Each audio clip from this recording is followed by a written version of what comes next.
नमस्कार प्रिय दर्शकों, एक बार फिर आपका स्वागत है हमारे YouTube channel Kittu web TV में। प्रिय दर्शकों, आज फिर एक नया वीडियो, एक नई कहानी लेकर हम हाजिर हुए हैं। प्रिय दर्शकों, आज की जो कहानी है बड़ी ही मोटिवेशनल और ज्ञानवर्धक है। दर्शकों, कोवा ने सेठानी को सुनाई ज्ञानवर्धक कहानी, और यह कहानी दर्शकों हमारे और आपके जीवन में भी फिट बैठती है। कृपया इस कहानी को ध्यान से सुनिएगा। दर्शकों, अगर आप हमारे चैनल पर पहली बार आए हैं तो चैनल को सब्सक्राइब करें, बेल आइकन को ऑन करें ताकि हर आने वाले वीडियो का नोटिफिकेशन सबसे पहले आपको मिले। अच्छे कमेंट और वीडियो को लाइक करें। दर्शकों, तो चलिए शुरू करते हैं यह प्यारी सी कहानी। यह प्यारा सा वीडियो प्राचीन समय की बात है। किसी नगर में एक बड़ा सेठ रहता था। पूरे नगर में उसका घर सबसे आलीशान था। सेठ की पत्नी बड़ी रूपवान थी। पूरे नगर में कोई भी स्त्री सेठ की पत्नी से सुंदर नहीं थी। दर्शकों, उस सेठ के घर में एक वट वृक्ष था जिसमें एक कौवा अपना घोंसला बनाकर रहता था। सेठ और सेठ की पत्नी उस कौवा का खूब ध्यान रखते थे और कौवा को हर रोज दाना पानी देते थे और उसे खूब प्यार करते थे। दर्शकों, सेठ व्यापार के काम से कई दिनों के लिए नगर से बाहर जाता रहता था। एक दिन कौवा सेठ की पत्नी से कहता है कि हे सेठानी जी, आपको अपने पति को किसी औरत के साथ अकेला छोड़कर नहीं जाना चाहिए। तब सेठानी कहती है कि कौवा, तुम ऐसा क्यों कह रहे हो?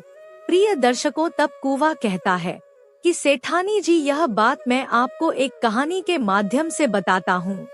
आप ऐसे नहीं समझोगे। मैं आपको एक कहानी सुनाता हूँ। दर्शकों, तब सेठानी कहती है कि ठीक है कौवा, तुम कहानी सुनाओ। तब कौवा अपनी कहानी प्रारंभ करता है और कहता है कि सेठानी जी, आप इस कहानी को ध्यान से सुनिए और इन बातों को याद रखिएगा। दर्शकों, कौवा कहानी शुरू करता है। कौवा कहता है, एक समय की बात है। किसी शहर में एक राजा रहता था। उस राजा के कोई संतान नहीं थी। रानी के गर्भ से कोई संतान पैदा नहीं हुई। राजा बहुत दुखी होता था। राजा जब भी बाहर निकलकर जाता तो कुछ लोग उससे कहते थे कि यह राजा निर्बंसिया है और इसकी रानी बांझ है। यह दोष राजा है। इसके जो सुबह सुबह दर्शन कर लेता है तो उसके लिए पूरे दिन में नुकसान ही होता है। ऐसे शब्द सुनकर राजा बड़ा दुखी होता था। रानी से भी कुछ नहीं कहता था। शहर के लोग राजा के लिए जब इस तरह से बार बार ताने मारने लगे कि यह राजा तो निर्बंसिया है, तो राजा बहुत दुखी रहने लगा, उदास रहने लगा। एक बार क्या हुआ कि राजा अपनी रानी के साथ में राजमहल में शाम के समय टहल रहा था। राजा का चेहरा उदास था। राजा बार बार अपने दिमाग में यही सोचता था कि भगवान, तूने हमें कौन से जन्म की सजा दी है जो हमारे घर में एक भी संतान नहीं हुई, ना बेटा हुआ ना बेटी हुई। पता नहीं हमने कौन से जन्म में ऐसे पाप किए थे जो इस जन्म में हमको भुगतना पड़ रहा है।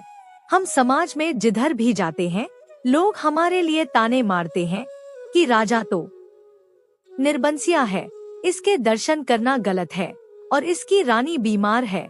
हे परमात्मा, ऐसे ताने सुन सुनकर के मैं बहुत दुखी हो रहा हूँ। यह राजा अपने दिमाग में सोच रहा था। रानी के साथ राजमहल में टहल रहा था। ऐसी कौन सी पत्नी होगी जो अपने पति के चेहरे पर उदासी देख कर के यह ना समझ पाए कि हमारे पति पर कोई संकट है, कोई मुसीबत है। बहुत देर तक वे रानी अपने महाराज के चेहरा की ओर देख रही है। थोड़ी देर के बाद में रानी ने पूछा, महाराज, बात क्या है? आप जब भी महल में हमारे साथ टहलते हैं तो आपका चेहरा खुश रहता है, लेकिन आज आपका चेहरा उदास है। आपके चेहरे पर चिंता है। महाराज, आज बात क्या है? राजा ने समझाया, रानी, तुम्हें इससे क्या मतलब है? चेहरा पर हमारी उदासी है, तुम इस बात को क्यों पूछ रही हो? तब रानी ने कहा, क्या मैं तुम्हारी अर्धांगिनी नहीं हूँ? क्या मैं तुम्हारी पत्नी नहीं हूँ? क्या मेरा हक नहीं बनता है कि तुम्हारे ऊपर कोई संकट या मुसीबत आए तो उस पर साथ देना और संकट के बारे में जानना? क्या यह मेरा हक नहीं है? दर्शकों, रानी के ऐसे शब्द सुनकर के राजा ने तब कहा कि रानी जब तुम हमारी चिंता का कारण, उदासी का कारण पूछती हो तो सुनो, हम जब समाज में निकल करके जाते हैं तो लोग हमें निर्बंसिया कहते हैं और तुम्हें बांझ कहते हैं। उनके ऐसे ताने भरे शब्द सुन सुनकर के मेरा दिमाग खराब है और यही चिंता है। मैं भगवान से पूछता हूँ कि भगवान, मैंने कौन से जन्म में पाप किए हैं जो आज हमें इस जन्म में भुगतना पड़ रहा है। हमें संतान का मुख देखने के लिए नहीं मिल रहा है। दर्शकों, अपने पति महाराज के यह शब्द सुनकर रानी ने अपने पति को खुश करने के लिए वहाँ पर झूठ बोल दिया और कहा कि महाराज, आज आपके चेहरे पर उदासी है। अरे यह तो खुशी का समय है। महाराज कहने लगे।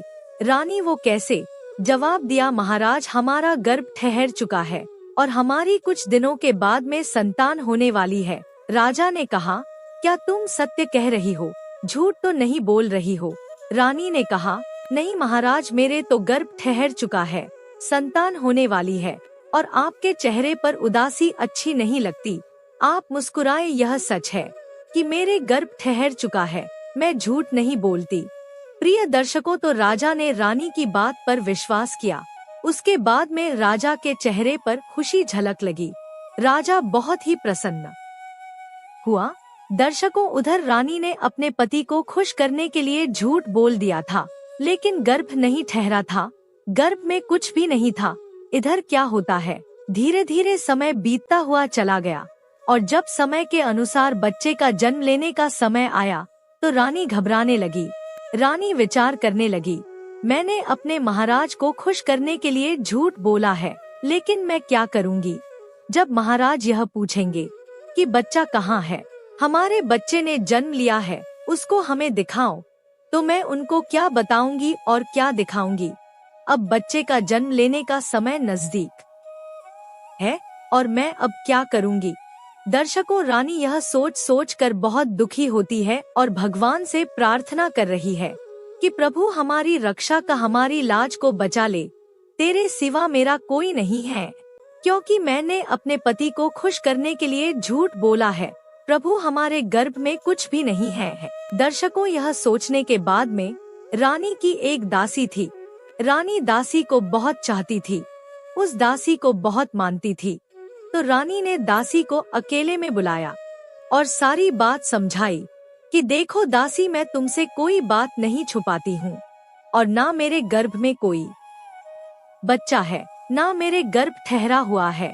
मैंने अपने पति को खुश करने के लिए झूठ बोला है। दासी, तुम हमारे झूठ बोलने में सहारा दो और हमारे महाराज को या किसी और को यह नहीं बताओगी कि रानी के गर्भ नहीं ठहरा है।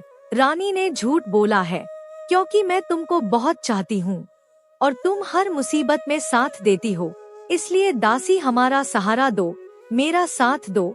दर्शकों, तो दासी रानी की बात को सुनकर के सहमत हो जाती है और कहती है कि रानी साहिबा, आप निश्चिंत रहें, मैं किसी को नहीं बताऊंगी, ना महाराज को बताऊंगी कि आपने झूठ बोला है।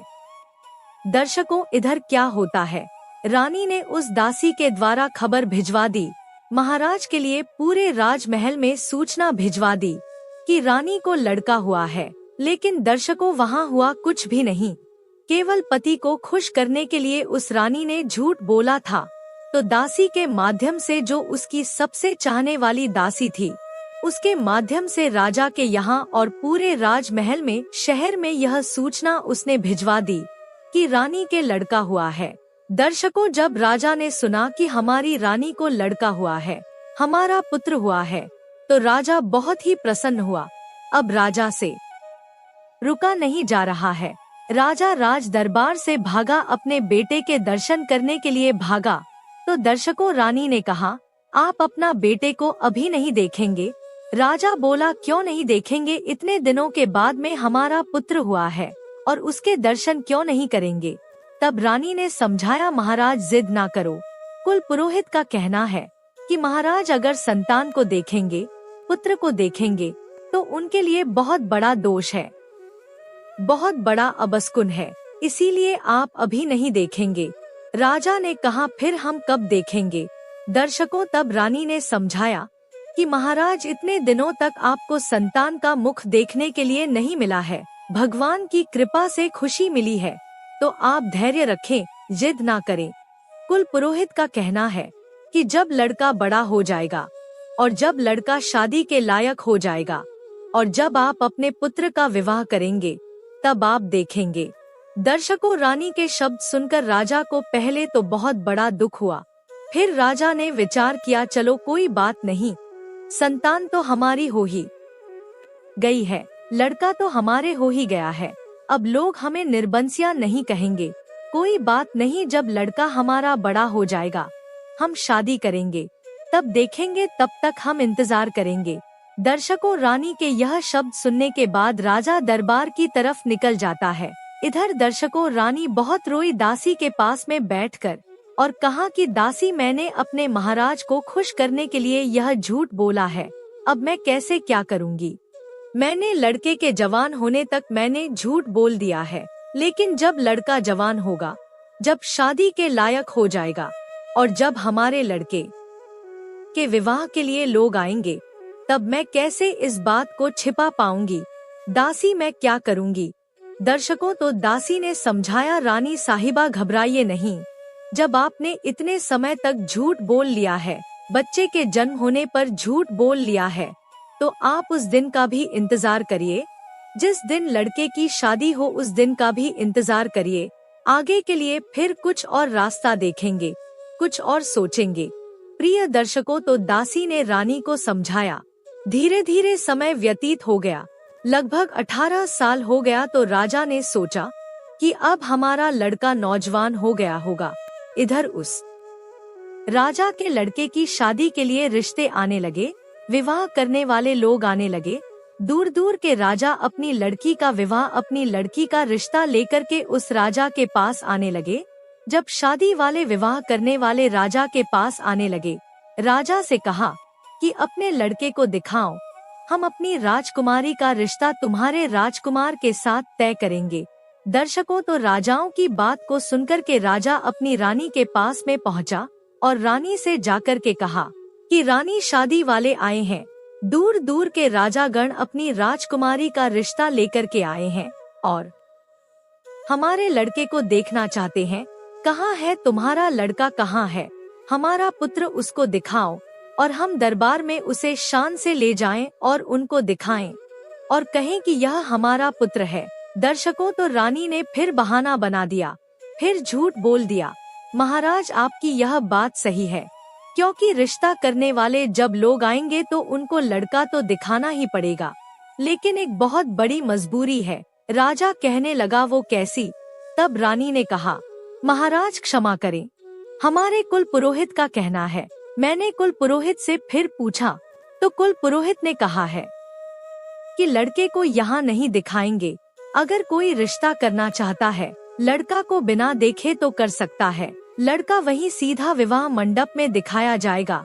अगर यह मंजूर है तो हमारे पुत्र के साथ विवाह करें, रिश्ता करें। दर्शकों, तो रानी की बात को सुनकर के राजा फिर वापस चला गया और जो रिश्ता लेकर के आए थे उनसे जाकर के कहा कि भाई लोग क्षमा करें, बिना देखे ही अगर आप रिश्ता करना चाहते हैं तो आप रिश्ता करिए, क्योंकि हमारे कुल पुरोहित का कहना है अगर लड़का अभी दिखा दिया तो बहुत बड़ा अपशगुन है, लड़के के लिए कुछ भी हो सकता है, इसलिए लड़का यहाँ नहीं दिखाया जाएगा, लड़का सीधा विवाह मंडप में ही दिखाया जाएगा। अगर आपको यह मंजूर है तो आप हमारे पुत्र के साथ रिश्ता कर सकते हैं, वरना मेरी मजबूरी है।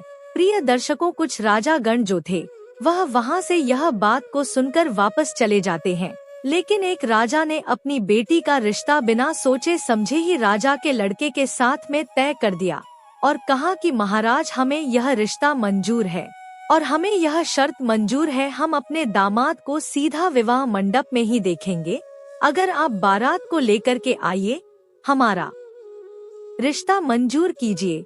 दर्शकों, वही होता है, वह राजा अपनी बेटी का रिश्ता उस राजा के लड़के से तय करके और अपने घर को चला जाता है। उधर घर जाकर के राजा विवाह की तैयारियां करने लगता है और इधर वे राजा सारी बात अपनी रानी को जाकर के बताता है कि एक राजा ने अपनी बेटी का रिश्ता हमारे पुत्र के साथ में तय कर दिया है और विवाह की तारीख भी निश्चित हो चुकी है।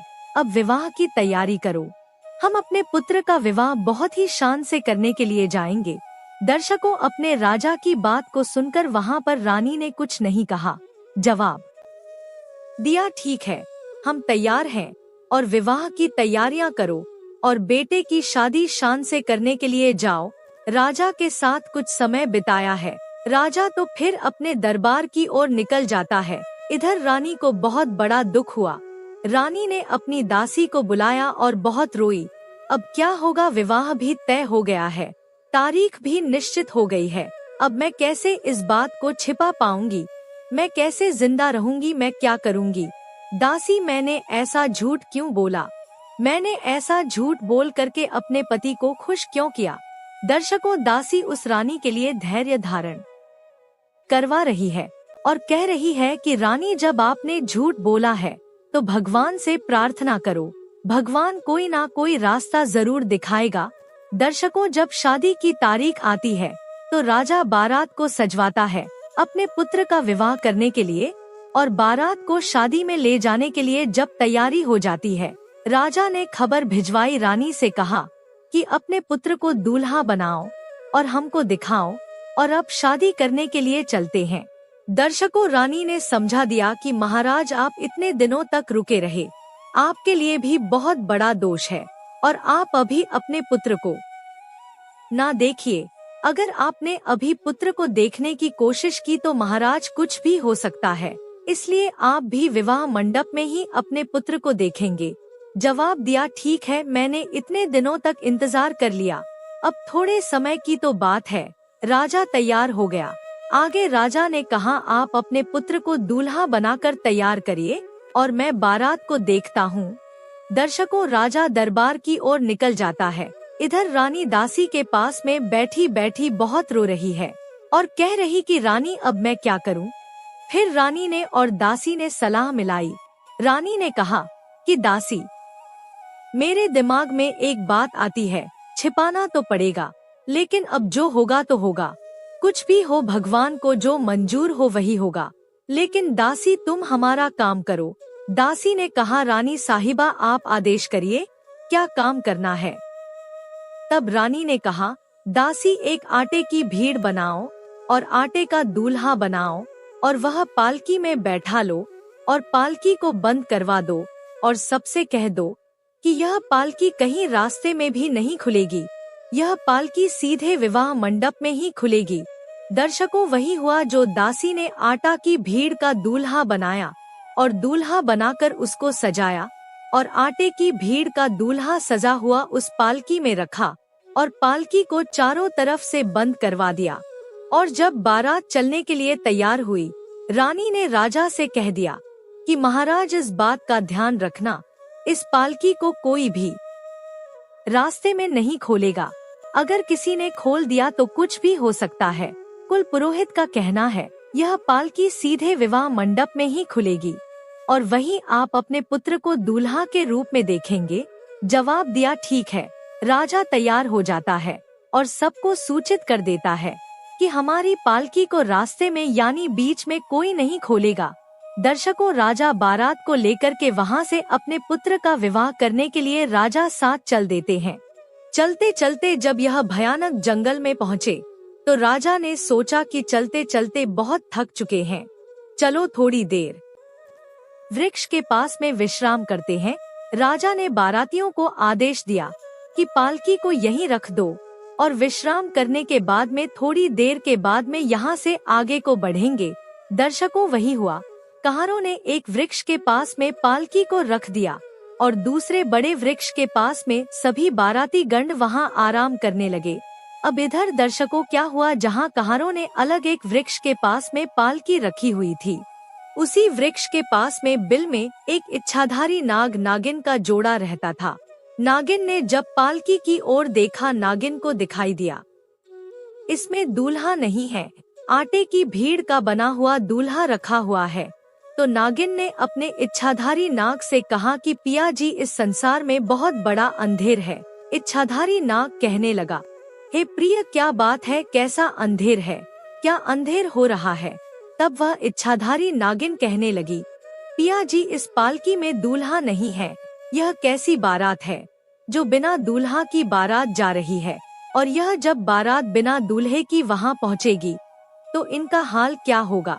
इतना बड़ा अंधेर तो मैंने आज तक नहीं देखा जो बिना दूल्हा के बारात जा रही है, और इस पालकी में दूल्हा तो है ही नहीं, केवल आटा का बना हुआ भीड़ रखा हुआ है।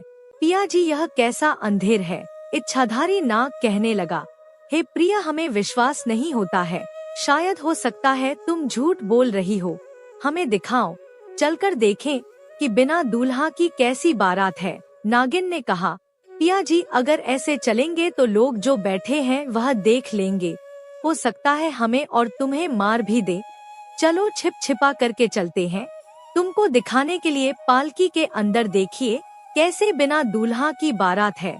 नागिन अपने पति इच्छाधारी नाग को लेकर के पत्तों से छिप छिपा करके उसी पालकी में पहुंच जाती है और अंदर घुस जाती है। तो वहां नाग ने क्या देखा कि आटे की भीड़ का बना हुआ दूल्हा रखा है। चुपचाप दोनों ने देखा और फिर पुनः अपने बिल में वापस चले आए। इधर नाग बड़ा आश्चर्य में पड़ गया। फिर नाग ने अपनी पत्नी नागिन से कहा कि हे नागिन, मैं आपसे कुछ कहना चाहता हूँ। नागिन कहने लगी, कहो आप क्या क्या कहना चाहते हैं। नाग कहने लगा, हे प्रिय, अगर आपकी आज्ञा हो तो मैं इस राजा के विवाह मंडप तक इसकी शोभा को बढ़ा दे। नागिन कहने लगी, महाराज, आप इसकी शोभा कैसे बढ़ आ सकते हैं। तब इच्छाधारी नाग बोला, हे प्रिय, आपकी अगर आज्ञा हो तो मैं इसी आटा की भीड़ में समाकर इस राजा का बेटा यानी इस पालकी में दूल्हा बनकर बैठ जाता हूँ। नहीं तो विवाह मंडप में जाकर के यह पालकी खोली गई और जब दूल्हा नहीं निकला तो इस राजा की कितनी बड़ी बदनामी होगी, और जहाँ यह राजा अपने पुत्र का विवाह करने के लिए जा रहा है उस राजा की भी कितनी बड़ी बदनामी होगी। अगर आपकी आज्ञा हो तो मैं इस राजा का लड़का बनकर इसके विवाह मंडप तक इसकी शोभा बढ़ा लूं। दर्शकों, अपने पति इच्छाधारी नाग की यह बात सुन के नागिन कहने लगी, महाराज, आज आप पर भरोसा भी है और विश्वास भी है, लेकिन मुझे डर लगता है क्योंकि आप दूल्हे का भेष बना करके उस राजा की बेटी से जब विवाह करेंगे तो आप उसके प्रेम के जाल में फंस जाएंगे और हमको भूल जाएंगे।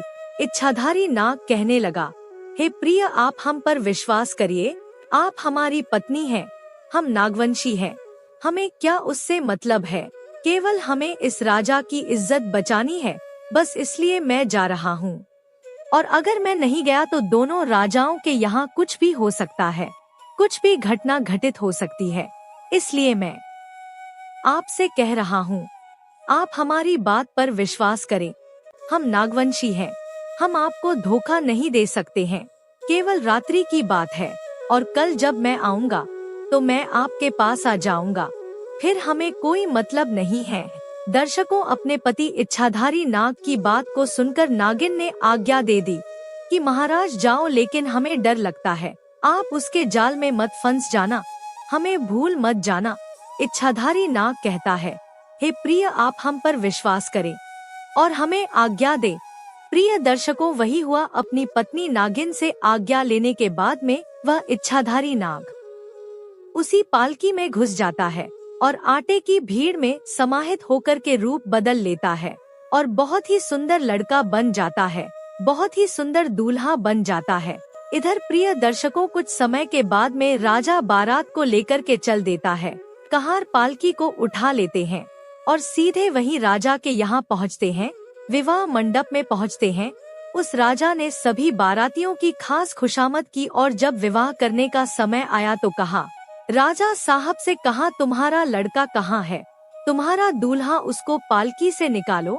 जो आपने कहा था कि लड़का की पालकी विवाह मंडप में ही खुलेगी, तो पालकी भी तैयार है और निकालिए अपने बेटा को और विवाह की रस्म पूरी की जाएगी। दर्शकों, वही होता है। राजा ने पालकी खुलवाया तो उसमें से बड़ा ही सुंदर लड़का निकलता है और इतना सुंदर लड़का था कि राजा की आंखें फटी की फटी रह गई। राजा बहुत ही प्रसन्न हुआ। राजा सोचने लगा, इसका मतलब यही था कि हमारी रानी ने हमारे पुत्र को इसीलिए हमें अभी तक नहीं दिखाया था, आज हमें दिखाया है। क्योंकि हमारा लड़का तो बहुत ही सुंदर है, इसके चेहरा पर बहुत ही अच्छा तेज है। दर्शकों, उस बेटे के पिता ने भी, उस राजा ने भी जब उस दूल्हा को देखा तो वह बहुत ही प्रसन्न होता है और उसके बाद में विवाह की रस्म पूरी होती है और उस इच्छाधारी नाग का विवाह उस राजा की बेटी से हो जाता है। बड़ी धूमधाम से विवाह हुआ और विवाह होने के बाद में इधर उस इच्छाधारी दूल्हा ने कहा अपने पिताजी से कि पिताजी, हमारी पालकी अलग होनी चाहिए और हमारी पत्नी की पालकी अलग जाएगी। राजा ने कहा ठीक है। प्रिय दर्शकों, राजा ने उस राजा को आदेश दिया कि हमारे बेटा की पालकी अलग जाएगी, जिसमें केवल हमारा ही बेटा जाएगा और आप अपनी बेटी की पालकी अलग तैयार करवाओ। राजा ने कहा ठीक है। दर्शकों, उस राजा ने भी अपनी बेटी की पालकी तैयार करवाई। अब अलग अलग पालकी को लेकर के कहा राजा के साथ में अपने शहर में चल देते हैं। उसी रास्ते पर आए जहां बारात ने दिन में विश्राम किया था, वहीं आकर के पालकी को रख दिया और राजा ने कहा कि अब थोड़ी देर और विश्राम करें, फिर आगे चलते हैं। दर्शकों, कांवरों ने पालकी को जब रख दिया एक वृक्ष के पास में और उसके बाद में सब लोग वहां पर विश्राम करने लगे हैं। कुछ लोग तो वहां पर सो भी गए थे। इधर वह इच्छाधारी नाग अपना भेष बदलकर अपनी पत्नी नागिन के पास में पहुंचता है। नागिन उसका बेसब्री से इंतजार कर रही थी और जब अपने पति को नजदीक आता हुआ देखा तो नागिन बहुत प्रसन्न होती है और उसके बाद में कहा, पिया जी, क्या शोभा बढ़ा दी। जवाब दिया, हाँ, मैंने वहाँ इस राजा की इज्जत को बचा दिया और इसके विवाह मंडप की शोभा भी बढ़ाई और मैंने विवाह भी किया और वह पत्नी दूसरी पालकी में बैठी हुई है। नागिन बहुत प्रसन्न हुई और नागिन ने कहा, ठीक है महाराज, आपने बहुत अच्छा काम किया है, लेकिन अब आप कहीं नहीं जाएंगे, अब आप यहीं पर रहे। दर्शकों, फिर इच्छाधारी नाग ने फिर कहा, प्रिय, जरा विचार करो, थोड़ी आज्ञा हम आपसे और चाहते हैं। नागिन कहने लगी, पिया जी, आप क्या कहना चाहते हैं? आप हमसे दूसरी आज्ञा कौन सी चाहते हैं? जवाब दिया, आज्ञा यह चाहते हैं, मैंने बाहर तो इस राजा की इज्जत को बचा दिया, अब जरा विचार करिए, यह नई नई दुल्हन आई है और जब अपनी ससुराल में जाएगी, जब इसको इसका पति नहीं मिलेगा तो इसका क्या हाल होगा। मैं इस बात को सोच सोच के बहुत दुखी हो रहा हूँ और मैं आपसे कहना चाहता हूँ, लेकिन कहने की आपसे हिम्मत नहीं पड़ रही है, क्योंकि आप आज्ञा देंगे या नहीं देंगे। नागिन ने, इससे हमें कोई मतलब नहीं है, कुछ भी हो, लेकिन आपने इसकी बाहर तो शोभा बढ़ा दी, अब आप हमको छोड़ करके यहाँ से नहीं जा सकते। दर्शकों, उस इच्छाधारी नाग ने फिर कहा, आप हैरान ना हो, आप परेशान ना हो, जरा विचार करिए, अगर इस लड़की के लिए इसका पति वहाँ जाकर के नहीं मिलेगा तो इसका हाल क्या होगा। यह तो मर जाएगी और ज्यादा नहीं प्रिय, मैं 2 दिन के लिए आपसे आज्ञा और चाहते हैं। 2 दिन के बाद में मैं आपके पास में पुनः चलाऊंगा। जब यह लड़की अपने मायके के लिए चली जाएगी, जब इसके पीहर वाले उसको पीहर ले जाएंगे और मैं आपके पास चलाऊंगा, केवल 2 दिन की हमें आज्ञा दे दे और उसके बाद हम आपके पास होंगे। मेरी बात पर विश्वास करें, हम आपको धोखा नहीं देंगे। मैंने उस दिन भी कहा था कि हम लोग नागवंशी हैं, इसलिए हम तुम्हें धोखा नहीं देंगे। प्रिय दर्शकों, आपने पति इच्छाधारी नाग की बात को सुनकर वह नागिन बहुत दुखी होती और कहती है, पिया जी, आज हमें विश्वास हो गया कि तुम हमसे झूठ बोल रहे हो, तो हमको धोखा देकर के चले जाओगे, तुम हमें भूल जाओगे, हमको तड़पता हुआ अकेले जंगल में छोड़ जाओगे, इसीलिए तुम हमसे बार बार जिद कर रहे हो। ऐसी करुण भरी बातें सुनकर के इच्छाधारी नाग ने समझाया, प्रिय, मैं आपसे वादा करता हूँ, वचन देता हूँ कि मैं लौट करके जरूर आऊंगा, मुझे उससे कोई मतलब नहीं है, केवल 2 दिन की बात है, 2 दिन की हमें आज्ञा दे दे। आप चिंता न करें, आपको मैं धोखा नहीं दूंगा, मैं तुरंत ही लौट करके आऊंगा। प्रिय दर्शकों, उस इच्छाधारी नागिन की इच्छा नहीं थी, लेकिन फिर भी उस नागिन ने कह दिया कि महाराज, जब ऐसी बात तो आप जाइए, लेकिन आपसे मैं यही कहती हूँ कि आप हमें भूल मत जाना, और हमारे दिल में अब यह आ रहा है कि आप हमें छोड़ करके जा रहे हैं, दोबारा लौट करके नहीं आएंगे। प्रिय दर्शकों, तो फिर इच्छाधारी नाग ने अपनी नागिन को समझाया। आज्ञा लेने के बाद में वह नाग फिर पुनः पालकी में दूल्हा बन करके बैठ जाता है। और प्रिय दर्शकों, इधर उस रानी ने झूठ बोला था अपने पति से कि मेरे गर्भ भर चुका है, कोई लड़का नहीं उसके हुआ था। वह रानी पूरी रात जागती रही और भगवान के मंदिर में अरदास लगाती रही, अर्जी लगाती रही, प्रार्थना करती रही कि दीन बंधु हमारी रक्षा करें, मेरी लाज को बचाएं। और मैंने तो अपने पति को खुश करने के लिए झूठ बोला था, लेकिन हमें यह नहीं मालूम है कि यह नौबत आ जाएगी। हे प्रभु, मैं क्या करूं, मेरी रक्षा करें, मेरी लाज को बचाए, और नहीं तो मैं मर जाऊंगी। इस तरीके से पूरी रात उस रानी के लिए रोते रोते उस मंदिर में सो जाती है। सवेरा हो गया, दिन निकल आया, लेकिन रानी अकेली उस मंदिर में रोती रही। केवल दासी को मालूम था कि रानी कहाँ है और किसी को नहीं मालूम था। प्रिय दर्शकों, इधर राजा अपनी पुत्र बधू और पुत्र की पालकी को लेकर के अपने घर पर पहुंचता है। और इधर जब दासिया ने दरबारियों ने में सुंदरता को देखा और उस पुत्र को देखा तो बहुत ही प्रसन्न हुए और सोचने लगे कि इसीलिए रानी अपने पुत्र को नहीं दिखा रही थी। और जब उस दासी ने देखा कि राजा का पुत्र भी आया हुआ है, उसे तो मालूम था कि रानी का कोई पुत्र नहीं हुआ है। फिर दासी ने कहा कि पुत्र दुल्हन के साथ में आया हुआ है। तो उस दासी की आंखें चकाचौंध सी हो गई, आश्चर्य में पड़ गई और फिर उसके लिए खुशी का ठिकाना नहीं रहा। प्रिय दर्शकों, वह दासी उस मंदिर में भागी जिस मंदिर में रानी माथा पटक रही थी और भगवान से अपनी अरदास लगाई हुई थी। दासी भाग करके पहुंचती है मंदिर में, सारी बात रानी को बताती है और कहा है रानी साहिबा, भगवान ने तुम्हारी बात सुन ली है। तुम्हारी पुत्र बधू तुम्हारे पुत्र के साथ में आई है और तुम्हारा पुत्र बहुत सुंदर है। सब देखने वाले उसकी ओर देख रहे हैं। प्रिय दर्शकों, जब रानी ने अपनी दासी के यह शब्द सुने तो बार बार भगवान के लिए धन्यवाद करती है। खुशी के आंसू छलक आए और भगवान को धन्यवाद करने के बाद में दासी के साथ में वह रानी घर पर आती है और अपनी पुत्र बधू के लिए बड़े सम्मान सहित घर में ले जाती है। अपने बेटे को सीने से लगा लेती है, कलेजे से चिपका लेती है, क्योंकि उसने तो झूठ बोला था। उसने सोचा यह प्रभु का प्रसाद है, यह प्रभु की कृपा है। इधर प्रिय दर्शकों, उस राजा के खुशी का ठिकाना नहीं रहा। अब तो राजा बहुत ही दान लुटवा रहा है, दावत कर रहा है। राजा के यहाँ खुशियाँ ही खुशियाँ मनाई जा रही हैं।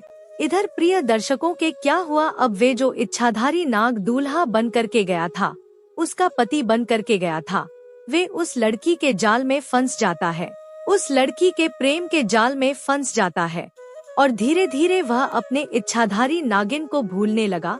2 दिन की कहकर गया था कि मैं 2 दिन के बाद में लौट आऊंगा, लेकिन 2 दिन की बजाय बहुत दिन हो गए, करीब 1.5 महीना बीत गया।